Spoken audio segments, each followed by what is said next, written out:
तो hello friends, कैसे हैं आप सभी। उम्मीद है आप सभी अच्छे होंगे। आज की इस वीडियो में हम बात करने वाले हैं एचटेट के बारे में। जैसे एचटेट क्या होता है, कौन कौन इसको दे सकता है, क्या इसकी एलिजिबिलिटीज़ होती हैं, वैलिडिटी क्या होती है। एचटेट के बारे में सारी इन्फॉर्मेशन मैं आपको इस वीडियो में देने वाली हूँ। साथ ही मैं आपको ये भी बताने वाली हूँ कि एचटेट 2024 कब तक होने की संभावना है और आने वाले एचटेट के लिए आप कैसे प्रिपेयर कर सकते हैं ताकि आपका एक ही बार में क्वालिफाई हो जाए, बार बार आपको एचटेट देना ना पड़े। वैसे आज के टाइम में जो भी टीचर एस्पिरेंट हैं सभी को पता होगा कि एचटेट क्या होता है, लेकिन अगर आप नहीं जानते हैं, आपको जानकारी चाहिए तो आप वीडियो को अंत तक देख सकते हैं। तो शुरू करते हैं बिना किसी देरी के। सबसे पहले बात करते हैं कि एचटेट क्या होता है। तो भाई एचटेट होता है हरियाणा टीचर एलिजिबिलिटी टेस्ट। हर एक स्टेट में टीचर्स के लिए एलिजिबिलिटी टेस्ट करवाया जाता है। तो हरियाणा में जो टेस्ट करवाया जाता है उसको बोलते हैं हरियाणा टीचर एलिजिबिलिटी टेस्ट, जिसको हम शॉर्ट में कहते हैं एचटेट। अब आते हैं अगली बात पर। तो भाई ये जो एचटेट है इसके 3 लेवल्स होते हैं, लेवल 1, लेवल 2 और लेवल 3। लेकिन ऐसा नहीं है कि एक कैंडिडेट को ये तीनों ही लेवल देने होते हैं। इनकी एलिजिबिलिटीज़ हैं। अगर कोई कैंडिडेट उन एलिजिबिलिटीज़ को रखता है तो वो तीनों लेवल्स दे सकता है। अगर एक लेवल की एलिजिबिलिटी है तो आप एक लेवल दे सकते हैं, 2 की है तो आप 2 लेवल दे सकते हैं। लेवल 1 होता है पीआरटी के लिए, जो पहली से 5वीं तक के शिक्षक बनना चाहते हैं उनको देना होता है लेवल 1 का एग्जाम। अगला है लेवल 2, जो कि होता है टीजीटी के लिए। जो कैंडिडेट्स 6ठी से 8वीं तक के शिक्षक बनना चाहते हैं उनको देना होता है लेवल 2 का एग्जाम। और लेवल 3 होता है पीजीटी वालों के लिए, जो 9वीं से 12वीं तक के शिक्षक बनना चाहते हैं उनको लेवल 3 देना होता है। अब अगर एलिजिबिलिटीज़ की बात करें तो भाई प्राइमरी टीचर के लिए, पीआरटी के लिए 12th होनी चाहिए और साथ में 2 साल का डिप्लोमा होना चाहिए एलिमेंट्री एजुकेशन का, जिसको हरियाणा में जेबीटी के नाम से बोलते हैं और बाकी स्टेट में भी अलग अलग नाम से इसको जानते हैं। लेकिन वो डिप्लोमा होता है एलिमेंट्री एजुकेशन का। अगर 2 साल का डिप्लोमा है तो भाई वो कैंडिडेट लेवल 1 देने के लिए एलिजिबल है। लेवल 2 कौन दे सकता है? भाई जिसने ग्रेजुएशन की हो, क्योंकि ये है टीजीटी के लिए, ट्रेंड ग्रेजुएट टीचर। तो ग्रेजुएशन तो होनी मैंडेटरी है और साथ में बीएड होनी चाहिए।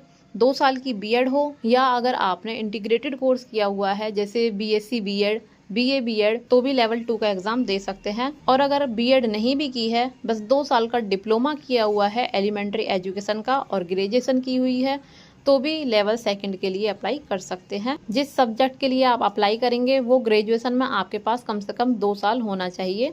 अगर 2 साल आपने पढ़ा है ग्रेजुएशन में वो सब्जेक्ट, तो आप इसमें अप्लाई कर सकते। अगला है लेवल 3, जो कि पोस्ट ग्रेजुएट टीचर्स के लिए होता है। पोस्ट ग्रेजुएट टीचर के लिए होता है तो भाई इसमें पोस्ट ग्रेजुएशन जरूर होनी चाहिए, साथ में बीएड होनी चाहिए। जिनके पास डिप्लोमा है, जेबीटी है, वो इसको नहीं दे सकते हैं, इसके लिए बीएड ही होनी चाहिए। सिर्फ टीजीटी का ही एग्जाम ऐसा है जिसको बीएड वाले भी दे सकते हैं और जेबीटी वाले भी दे सकते हैं। अब अगली बात पर आते हैं कि इसका पैटर्न कैसा होता है। तो भाई 150 नंबर का एक पेपर होता है। 150 ही इसमें क्वेश्चंस होते हैं और इसको क्वालिफाई करने के लिए आपको मिनिमम 90 मार्क्स चाहिए होते हैं। 2.5 घंटे का समय आपको दिया जाता है इस पेपर को करने के लिए। इस टेस्ट में लेवल 1 में 5 पार्ट्स होते हैं। पहला होता है सीडीपी, जो कि 30 नंबर का होता है। दूसरा पार्ट होता है लैंग्वेज का, जिसमें हिंदी और इंग्लिश लैंग्वेज होती है, जो कि 15-15 नंबर की होती है। दोनों मिला के 30 नंबर के ये पार्ट हो गया। अगला पार्ट होता है हरियाणा जीके का, रीजनिंग का और एप्टीट्यूड का। ये तीनों ही सब्जेक्ट 10-10 नंबर के होते हैं। इस तरह से 30 नंबर का ये पार्ट हो गया। अगला होता है मैथ का, जो कि 30 नंबर का होता है। और लास्ट का पार्ट हो गया ईवीएस का, वो भी 30 नंबर का होता है। इस तरह से ये 150 नंबर का एक पेपर हो गया पीआरटी वालों का। टीजीटी और पीजीटी के लिए अगर बात करें तो पहले जो 3 पार्ट हैं वो सेम ही रहते हैं। बाकी जो बचा 60 नंबर का, उस 60 नंबर में आपका वो स्पेसिफिक सब्जेक्ट आता है जिस सब्जेक्ट से आपने अप्लाई किया है। जैसे अगर आप मैथ से अप्लाई करते हैं तो 60 नंबर की मैथ आएगी। अगर आप हिस्ट्री से अप्लाई करते हैं तो 60 नंबर की हिस्ट्री आएगी। तो भाई टीजीटी और पीजीटी में 4 पार्ट्स ही होते हैं। इस एग्जाम की अच्छी बात यह है कि इसमें नेगेटिव मार्किंग नहीं होती है, ओनली क्वालिफाइंग नेचर का ये एग्जाम होता है।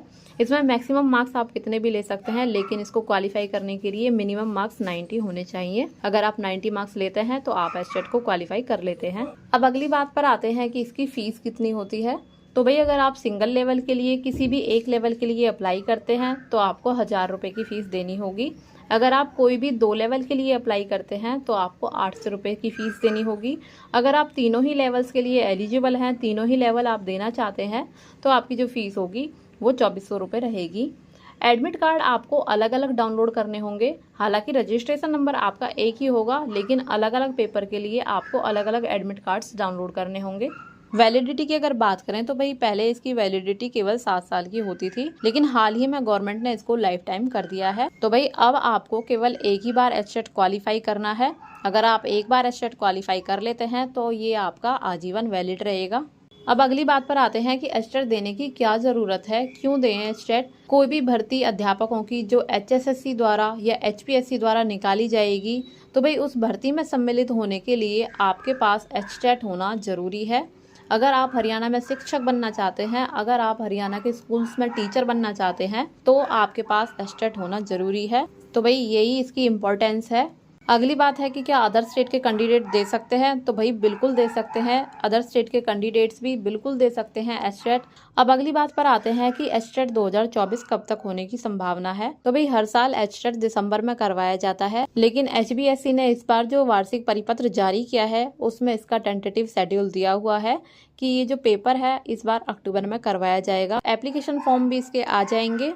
इसकी जो प्रोसेस होती है बहुत जल्दी होती है, बहुत फास्टली होती है।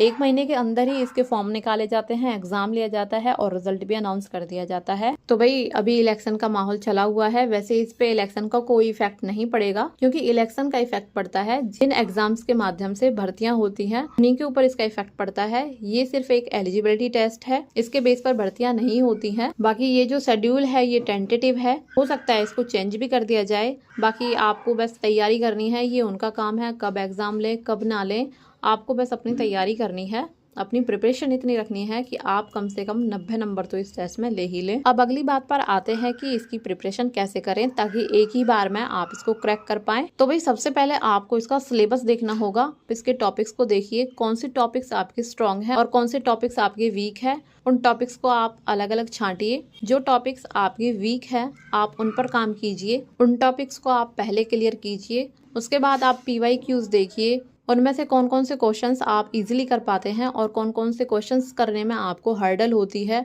जो क्वेश्चंस आपको कठिन लगते हैं वो किस टॉपिक से रिलेटेड हैं, फिर आप उन पर वर्क कीजिए और साथ में प्रैक्टिस सेट भी कीजिए। इससे आपको 2 फायदे होंगे, एक तो आपका रिवीजन होगा, दूसरा आपका टाइम मैनेजमेंट होगा। यूट्यूब पर काफी फ्री मैराथन होती है, मैराथन देखिए। नोट्स आपको खुद से बनाने हैं। अगर आप किसी दूसरे के नोट्स भी लेते हैं, पर जब तक आप खुद से अपने टॉपिक्स को क्लियर नहीं करेंगे तब तक आपको दूसरे के नोट्स भी समझ नहीं आएंगे। तो आपको नोट्स खुद ही बनाने हैं। बाकी previous year papers most important है, वो जरूर कीजिएगा। तो भाई इतना सब करने से आपके 90 नंबर इजिली आ जाएंगे। एचटेट इतना टफ नहीं है, लेकिन इतना इजी भी नहीं है। इसकी पास परसेंटेज बहुत कम होती है, बहुत कम ही कैंडिडेट इसको क्वालिफाई कर पाते हैं। तो भाई अगर आप एचटेट 2024 क्वालिफाई करना चाहते हैं तो अपनी तैयारी अभी से शुरू कर दीजिएगा। और बाकी अगर आपको जानकारी अच्छी लगी है तो प्लीज वीडियो को लाइक कीजिएगा और चैनल को भी सब्सक्राइब कीजिएगा। Thank you.